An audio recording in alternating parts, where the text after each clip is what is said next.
പുതിയ മാർപ്പാപ്പയെ കണ്ടെത്താനുള്ള കോൺക്ലേവിൽ രണ്ടാം ദിനം ആദ്യ വോട്ടെടുപ്പിലും തീരുമാനമായില്ല. കോൺക്ലേവ് തുടരുകയാണ്. ഇന്ന് 3 വോട്ടെടുപ്പ് കൂടിയുണ്ട്.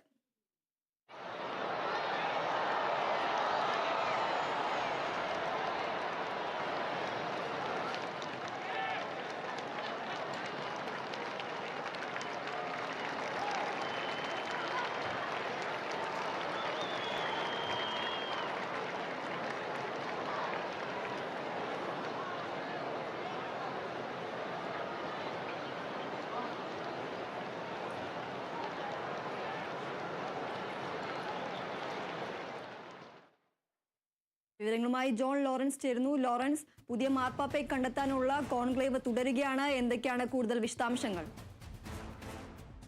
ദീപ്തി, കത്തോലിക്ക സഭയുടെ 267ാമത്തെ മാർപ്പാപ്പയെ കണ്ടെത്തുന്നതിനുള്ള കോൺക്ലേവ് വത്തിക്കാനിൽ തുടരുകയാണ്. ഇന്നലെ ആരംഭിച്ച കോൺക്ലേവിൽ ഒരു വോട്ടെടുപ്പ് മാത്രമാണ് ഇന്നലെ നടന്നത്. ഇന്നലെ വത്തിക്കാനിൽ സിസ്റ്റൈൻ ചാപ്പലിലെ പുകക്കുഴലിൽ നിന്ന് ലോകം കണ്ടത് കറുത്ത പുകയാണ്. ഇന്നിപ്പോൾ രണ്ടാം ദിനം കോൺക്ലേവിൽ ആദ്യ റൗണ്ടിൽ നടന്ന വോട്ടെടുപ്പിലും മാർപ്പാപ്പയുടെ കാര്യത്തിൽ കർദിനാൾമാർ ഒരു ഏക അഭിപ്രായത്തിൽ എത്തിയിട്ടില്ല എന്നതാണ് നമ്മൾ മനസ്സിലാക്കേണ്ടത്. അതുകൊണ്ട് തന്നെ വത്തിക്കാനിലെ സിസ്റ്റൈൻ ചാപ്പലിലെ പുകക്കുഴലിൽ നിന്ന് കറുത്ത പുകയാണ് ഇന്ന് ഏകദേശം ഒരു 3/4 മണിക്കൂർ മുമ്പ്, അതായത് ഒരു 2:30 മണിയോടുകൂടി പുറത്തു വന്നത് മാധ്യമങ്ങളും അതോടൊപ്പം തന്നെ ലോകവും കണ്ടു കഴിഞ്ഞു. വിശ്വാസികൾ ആകാംക്ഷയോടെയാണ് വെളുത്ത പുകയാണോ കറുത്ത പുകയാണോ വരുന്നതെന്ന് ആകാംക്ഷയോടെയാണ് വിശ്വാസികൾ പ്രതീക്ഷിച്ചത്. പക്ഷേ ഏതായാലും വിശ്വാസികൾ കാത്തുനിന്നത്. പക്ഷേ ഏതായാലും കറുത്ത പുക വന്നതോടെ വിശ്വാസികൾ തൽക്കാലത്തേക്ക് നിരാശരായിരിക്കുന്നു. കോൺക്ലേവ് ഇപ്പോൾ തുടരുകയാണ്.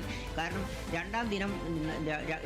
കോൺക്ലേവിൻ്റെ രണ്ടാം ദിനത്തിൽ രാവിലെയും വൈകുന്നേരമായിട്ട് 2 സെഷനുകളാണ് കോൺക്ലേവിനുള്ളത്. അതിൽ ആദ്യ സെഷനിൽ ആദ്യ റൗണ്ട് വോട്ടെടുപ്പ് നടന്നു. അതായത് കോൺക്ലേവിൽ രണ്ടാം റൗണ്ട് വോട്ടെടുപ്പിൽ മാർപ്പാപ്പയെ കണ്ടെത്താൻ കഴിഞ്ഞില്ല. ഇനി ഈ രാവിലെയുള്ള സെഷനിൽ ഒരു വോട്ടെടുപ്പ് കൂടി അല്പസമയത്തിന് നടക്കും. ഇപ്പോൾ അതിന് വോട്ടെടുപ്പിനുള്ള നടപടിക്രമങ്ങൾ പുരോഗമിക്കുകയാണ്, അല്ലെങ്കിൽ വോട്ടെടുപ്പ് നടക്കുകയായിരിക്കാം. കാരണം ഇപ്പോൾ ഒരു കാര്യത്തിലൊരു തീരുമാനമായിട്ടുണ്ട്. ആരാവണം മാർപ്പാപ്പ എന്നതിൽ ഈ കർദിനാൾമാർക്ക് ഒരു ധാരണ എത്തിയിട്ടുണ്ട്. കാരണം ഇന്നലത്തെ വോട്ടെടുപ്പിൽ കുറേ കർദിനാൾമാർ പുറത്തായിട്ടുണ്ട്, അല്ലെങ്കിൽ ആ ലിസ്റ്റിൽ നിന്ന് പുറത്തായിട്ടുണ്ട്. ഇന്നത്തെ ആദ്യ റൗണ്ട് വോട്ടെടുപ്പോടുകൂടി കുറേ കൂടി വ്യക്തത വന്നിട്ടുണ്ട്. ആരാവണം മാർപ്പാപ്പ എന്ന കാര്യത്തിൽ കർദിനാൾമാർക്ക് കുറേ കൂടി വ്യക്തത വന്നിട്ടുണ്ട്. ഒരു പക്ഷേ 2 or 3 സ്ഥാനാർത്ഥികൾ ഇപ്പോൾ കോൺക്ലേവിന് മുന്നിലുണ്ട് എന്നാണ് നമ്മൾ മനസ്സിലാക്കേണ്ടത്. അങ്ങനെയെങ്കിൽ ഒരു വോട്ടെടുപ്പ് കൂടി നടക്കുന്നതോടെ ഈ കൂടുതൽ ചിത്രം വ്യക്തവും. അതോടുകൂടി തന്നെ 2 സ്ഥാനാർത്ഥികൾ മാത്രമാവുന്ന ഒരു സാഹചര്യത്തിലേക്ക് ഈ കോൺക്ലേവ് നീങ്ങാനിടയുണ്ട്. സാധാരണയായി കോൺക്ലേവിൽ ഒരു 5 റൗണ്ട് വോട്ടെടുപ്പിൽ കൂടുതൽ ഈ സമീപകാലത്തൊന്നും നടന്നിട്ടില്ല എന്നാണ് നമ്മൾ കാണേണ്ട ഒരു വസ്തുത. 2021 നൂറ്റാണ്ടിലെ 3ാമത്തെ കോൺക്ലേവാണ് ഇപ്പോൾ നടക്കുന്നത്.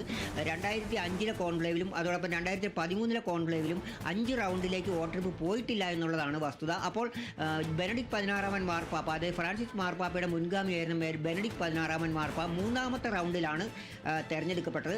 അതേസമയം ഈ കഴിഞ്ഞ 2013 നടന്ന കോൺക്ലേവിൽ ഇപ്പോഴത്തെ കാലം ചെയ്ത ഫ്രാൻസിസ് പാപ്പ 4ാമത്തെ റൗണ്ടിലാണ് തിരഞ്ഞെടുക്കപ്പെട്ടത്. അപ്പോൾ ആ സാഹചര്യങ്ങൾ വെച്ച് നമ്മൾ പരിശോധിക്കുകയാണെങ്കിൽ മാർപ്പാപ്പ ഇന്നുണ്ടാവും, അതായത് കത്തോലിക്ക സഭയ്ക്ക് അവരുടെ മഹാ ഇടയൻ ഇന്നുണ്ടാവും എന്നുള്ളതാണ് നമ്മൾ കണക്ക് കൂട്ടേണ്ടത്. അത് ഒരു പക്ഷേ അടുത്ത 2 ഇനി 3 വോട്ടെടുപ്പുകൾ കൂടി ഇന്ന് നടക്കാനുണ്ട്. ഇന്ന് രാവിലത്തെ സെഷനിൽ ഒരു വോട്ടെടുപ്പേ കഴിഞ്ഞുള്ളൂ. ഇനി രാവിലത്തെ സെഷനിൽ ഒരു വോട്ടെടുപ്പ് അവശേഷിക്കുന്നുണ്ട്. അതിനുശേഷം ഉച്ച കഴിഞ്ഞുള്ള സെഷനിൽ 2 വോട്ടെടുപ്പ് കൂടി നടക്കാനുണ്ട്.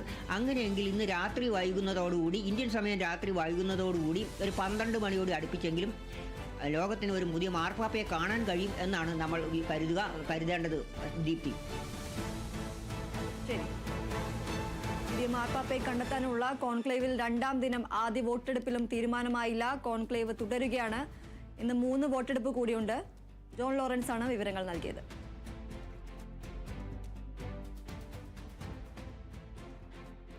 പഞ്ചാബിൽ പാകിസ്ഥാന്റെ മിസൈൽ ഇന്ത്യ വെടിവെച്ചിട്ടു. അമൃത്സറിന് സമീപമാണ് പാകിസ്ഥാന്റെ ചൈനീസ് നിർമ്മിത PL-15 മിസൈൽ വെടിവെച്ചിട്ടത്. മിസൈലിന്റെ അവശിഷ്ടങ്ങൾ കണ്ടെത്തി. പുലർച്ചെ 1 മണിയോടെയായിരുന്നു ആക്രമണ ശ്രമം. വിമാനത്തിൽ നിന്ന് തൊടുക്കാവുന്നതാണ് PL-15 മിസൈൽ.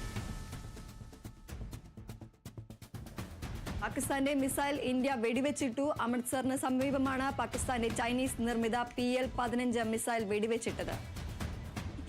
പുലർച്ചെ 1 മണിയോടെയായിരുന്നു ആക്രമണ ശ്രമം. വിമാനത്തിൽ നിന്ന് തൊടുക്കാവുന്നതാണ് PL-15 മിസൈൽ.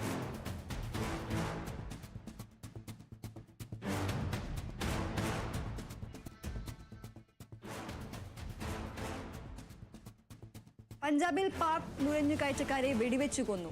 BSF ആണ് നുഴഞ്ഞുകയറ്റക്കാരെ കൊന്നത്.